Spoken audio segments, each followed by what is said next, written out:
Some of you, not all of you, some of you will have read my book. I wrote a book 30 years ago called A Woman in Your Own Right. And it still sells. And this year I've completely revised and updated it. I thought it was time after 3 decades. But it was then about teaching women to interact with others from a basis of personal power. It was how to do it, the nuts and bolts of it, the skills needed. It still is.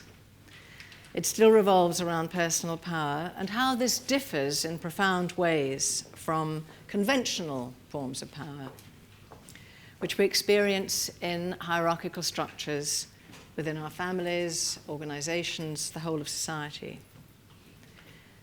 Conventional power comes with sometimes a parental or professional role. It comes with resources of any kind, which give some people power over others who don't have the resources. It comes with expertise. Certain skills give you power over others when they need them. These facets of power we live with every day of our lives, finding ourselves constantly shifting up and down the different rungs on the ladder. Conventional power is always measured over and under. There are only 2 positions. But personal power is different.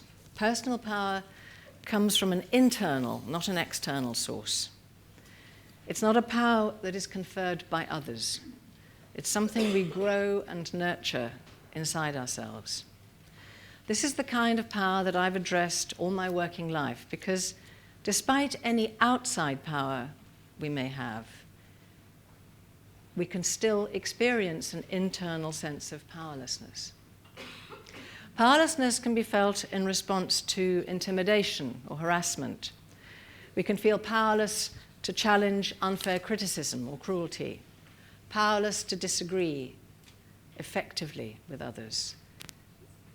We can feel powerless when we're tongue-tied and anxious, powerless when we feel too angry to speak, or completely overwhelmed with feelings, but not safe enough to express them. We can feel powerless when pressurized to go along with something we don't want to agree to, but we just can't find a clear enough no for the other person to take us seriously. When women experience powerlessness like this, it's not because we're weak. We can be extraordinary achievers in a whole variety of ways, and yet we can feel powerless to handle situations when we're anxious. When we're anxious about hurting someone, anxious about losing control, anxious about retaliation, anxious about losing a job or damaging a relationship or friendship. Over many years of teaching and training, I've noticed some of the things that damage personal power. One is isolation. It's very hard to muster the wherewithal to withstand bullying or to speak up in a minority when we feel completely unsupported. A second factor is simply ignorance of skills or techniques. Sometimes we just don't know how to respond differently. What other ways are there of confronting someone without being aggressive? This has been the substance of my work for 3 decades. Participants have learned skills which have enabled them to speak through their anxiety, discover what pitfalls they could avoid, how they could prepare for a difficult conversation, how they can hold firm in authority without having to be bitchy into the bargain. The third cause is denial. Whenever we deny what's happening, whenever we pretend we are not feeling anxious or angry, when we deny what it is we really want or don't want, we lose touch with our personal power. The fourth cause of powerlessness is lack of modeling and inspiration. If you look at a current list, say the 100 most powerful women in the world in 2012, you'll find a list of women, entrepreneurs, celebrities, politicians, who've risen to the heights of the world's corporate, political, media, and NGO hierarchies. I don't begrudge these women their achievements or their fame or fortune, because most of the time they've worked very hard to get where they are. What I do care about is that when we look more closely at what being powerful means, it's often equated with being wealthy, independent, successful, and basically getting whatever you want. If we look at some of the components about what it means to be labeled a powerful woman, we find always self-confidence, always articulate, always achieving goals through whatever means, never lost for words, never confused, never wrong, never vulnerable, never anxious.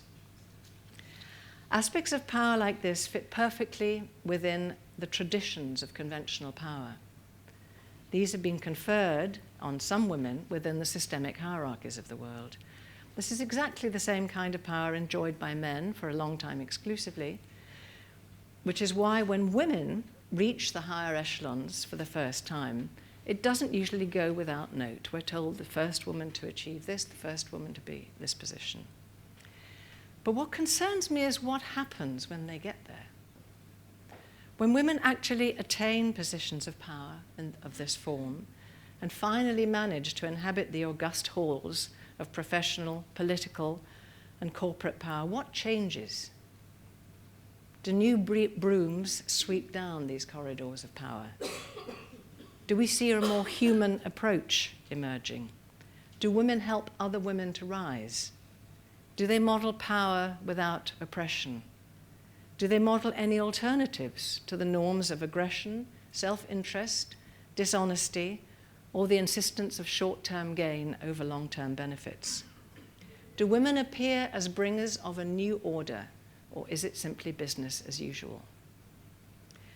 I don't see much evidence of a new and enlightened model of power, more a continuation of the same mindset, a perpetuation of the same structures with inbuilt competition, oppression, and inequality.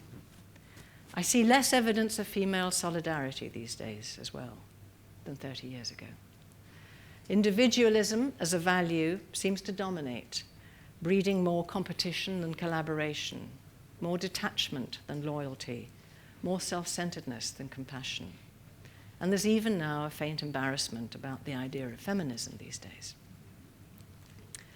So when ordinary women believe this is what it takes to be a powerful woman, many remain unconvinced, uncomfortable, and discouraged. Continuing to straitjacket our own potential power into a one-size, one-shape-fits-all model, following the same rules, aiming for the same rewards, I think is a missed opportunity.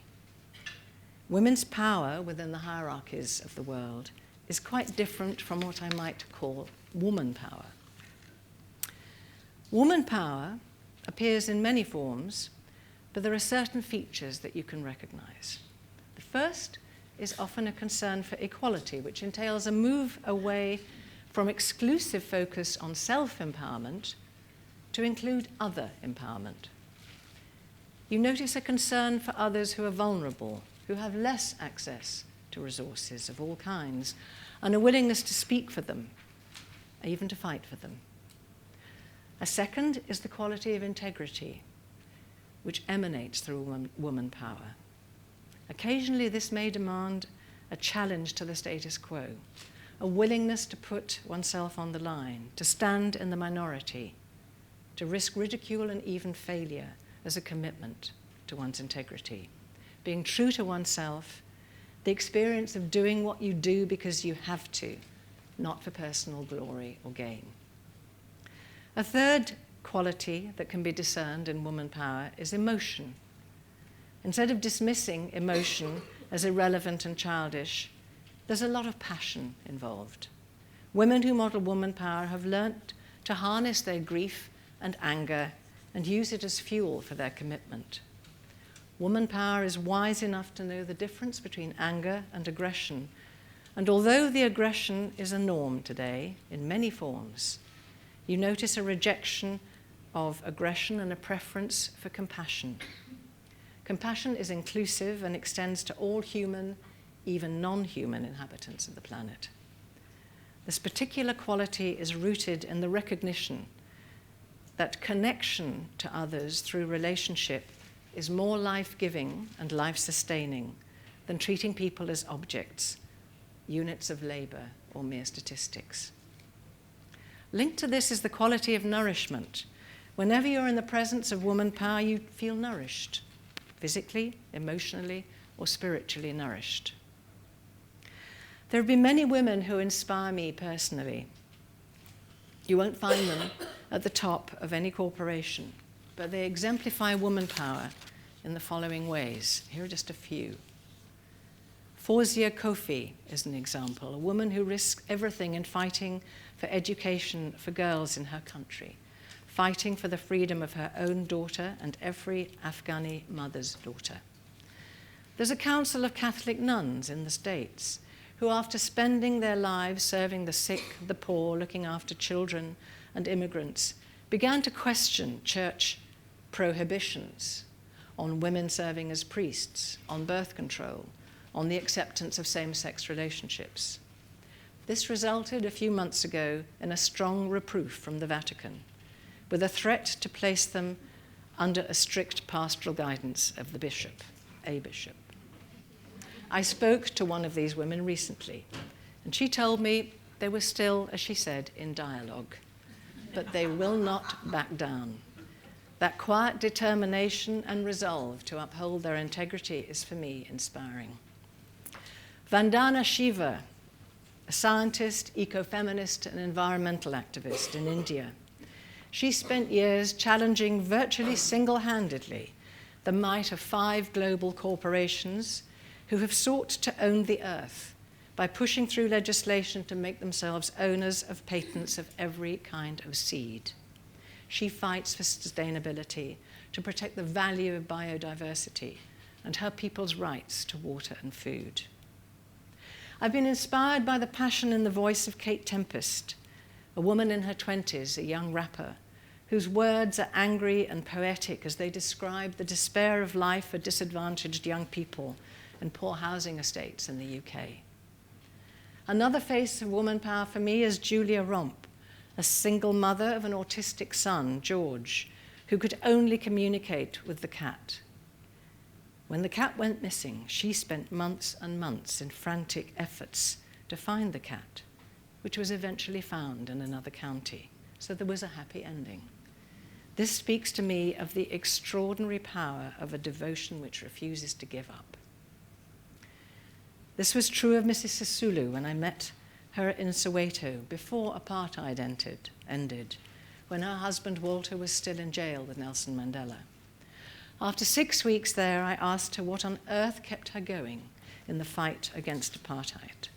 Her simple answer was, "We keep going because we have truth on our side." It may not happen in my lifetime, she said, but it will in my granddaughter's. In fact, change came 3 years later.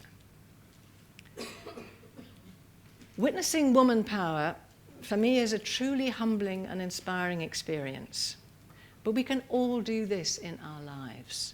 We don't need to take on the world, start campaigns or crusades. I've witnessed woman power emerging in workshops and training programs for a long time now. Humor is another trademark. I remember Jill, a CEO, who couldn't find a way of dealing with her boss, who would regularly assign her the most menial of tasks, way below her capacity. She could say no, of course, but she was still left feeling powerless. So we worked for a long time practicing in the group of how she could deal with it. She discovered the best way for her was laughter. She practiced in the group, and the next time he asked her to do something silly, she roared with laughter. A deep laugh from her belly. For her, this expressed perfectly the absurdity of the whole situation. He thought she was crazy. She felt a whole lot better. The power of crazy is also a part of woman power.